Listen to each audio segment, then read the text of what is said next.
ஏதாச்சும் உடம்பு சரியில்லைன்னு ஆஸ்பத்திரியில் போய் அட்மிட் ஆகிட்டீங்கன்னு வைங்க, அப்புறம் ஊர் உலகமே அட்வைஸ் பண்ண ஆரம்பிச்சிடும் உங்களுக்கு. இதில் சில பேர் இருக்கானுங்க பாருங்க, ஆஸ்பத்திரிக்கு வருவானுங்க, வந்துட்டு ஏன் உனக்கு அப்போவே நான் சொன்னல 60 வயசுக்கு மேலாச்சும் ஒரு நல்ல டாக்டர் பார்த்து செக்கப் பண்ணிக்கோன்னு கேட்டியா நீ? இப்போ பாரு சிவியர் அட்டாக்குங்கிறாங்க, வந்து இங்கே படுத்துக்கிட்டு இருக்கிற.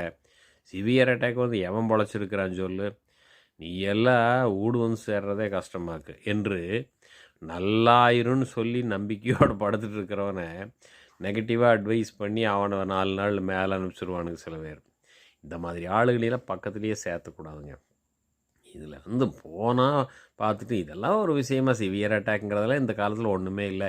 அது ஒரு 2 நாளில் ரெடி ஆகிரு, அத்தனை மெடிக்கல் ஃபெசிலிட்டிஸ் இருக்குது. எனக்கு தெரிய எத்தனையோ பேர் இப்படித்தான் வந்து படுத்துட்டு வந்து அதுக்கப்புறம் 30-40 வருஷம் உயிரோடு இருந்தவங்களே நான் பார்த்துருக்கேன். நீ ஒன்றும் கவலைப்படாது என்று தைரியம் சொல்லுகிறவர்களை மட்டுமே நாம் அருகில் சேர்க்க வேண்டும். இல்லைன்னா அது நமக்குத்தான் துன்பத்தை கொண்டு வந்து கொடுக்கும். இன்னொன்று, இந்த மாதிரி பேசுகிற ஆளுகளை இந்த பேச்சை இந்த காதில் வாங்கி அந்த காதில் விட்டுட்டு நிம்மதியாக இருந்தால் மட்டும்தான் நம்ம வாழ்க்கை நல்லா இருக்குது, நம்ம குடும்பத்தை நம்ம பார்த்துக்க முடியும்.